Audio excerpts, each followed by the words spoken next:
Hi, this is Dave with ETN. Placing a mirrored video from a good friend of mine, The Way, the Truth, and the Life. I will leave a link down below. Go over and check him out. Give him some thumbs up. Thank you. I see the MC is getting up, and I see that they're trying to close it, so this is the perfect time for me to interject. I want to follow up with what Vince just said. He made a great point that really applied to my life as well. He's saying that we can look into this intellectually with rigor and test and see that the claims are strong. I want to point out to you that I did not come to Christianity willingly. Far from it. I was raised in an Islamic family. My family was devout. I loved Islam. I loved praying 5 times a day. I loved waking up for fasting during the month of Ramadan. I loved hearing the adhan. I loved giving the adhan. My heart was with the faith of my fathers. And I knew that if I were to accept Christ, there was very little worse that I could do with my life as far as my families were concerned than me accepting Christ. As a family that had built its reputation, its honor on the fact that we had followed Islam from generations past. My grandfather was a Muslim missionary.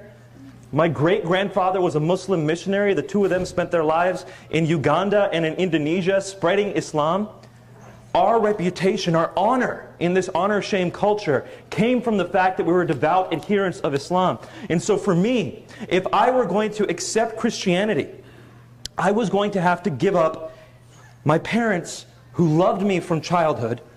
I was going to have to give up my friends in my community that I had been accepted in, and in fact that I was a Muslim leader of. I was leading the youth. I was teaching them the Aqidah. I was teaching them the way to live the Islamic life. I would have to give all this up, and I didn't know any Christian friends who were going to accept me into their arms. I had one Christian friend, and he was about to move. I was going to be alone.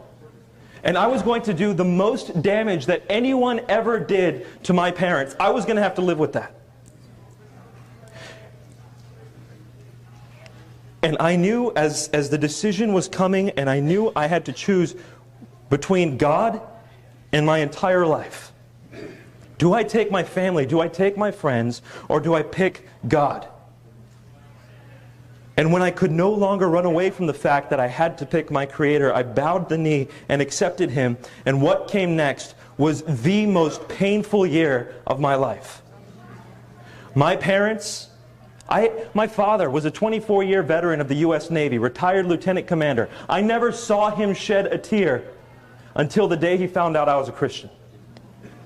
He said to me, "Nabil, this day I feel as if my backbone has been ripped out from inside me." And I tell you, he has never stood as tall since that day. And my mother, I've not quite gotten over the fact that she's never been filled with joy as she had been. And every single day as I had to call my parents and I had to see them and I had to see what I had done with them, I was asking God, why did you leave me here? Why couldn't you have killed me between the moment I became a Christian and between the moment I told my parents? Because that would have solved everything. That would have been great. Everyone would be happy right now. Why am I still here? What is this suffering about? And it was in that moment of anguish when I'm trying to figure out what this life was about that I realized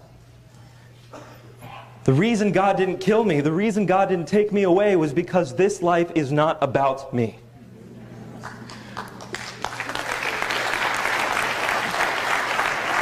There are people around the world today, not the least in the medical school where I was attending, where they had no idea how life was meant to be lived. Every single day they sleep, they don't know why they're working, they're jaded, they're upset, they're disillusioned with the world around them. They came to learn how to help people, that's why they were learning medicine, and yet what they saw every single day in the ER was an abuse of the medical system, or someone who shot their wife, or someone who beat up on their children, and they're seeing these things and they're jaded and they don't know why they're there anymore because they don't care about people anymore. And you see other people coming into the hospital who are trying to figure out what they're doing with life. All they know to do is to work a job so they can have enough money to pay the bills, to work the job and keep going. And they have no understanding of what life is about. And I have now encountered the living God. I have drank from that draught of a well that gives peace and joy and purpose and hope. You know, when you know that you've been created for a reason, when you know that that thing you do, that passion you have, was crafted by God, then you realize that you are made with a purpose, that you were made to change this world. Every single one of you out there, I don't care how meaninglessly you think this life is being lived by you, I don't care if you think you have no purpose, you can change the world. Because God has created you in a specific way, knowing you and loving you and equipping you. And this truth, if we all heard it, if we all shared it, if those of us who at least believed it, and I'm not talking to all Christians here, and I know that, but if there are those of us who are here who knew that what they believed was real and that they ought to live it out with their life, then this world would not be the same. That is what I realized. To sum it up, to follow up on what Vince was saying, if you have to give up a lot, and I know there are people in this room right now who have to give up a lot if they want to follow Christ. If you have to give up everything, I'm swearing to you, having walked down that path, it is absolutely worth it.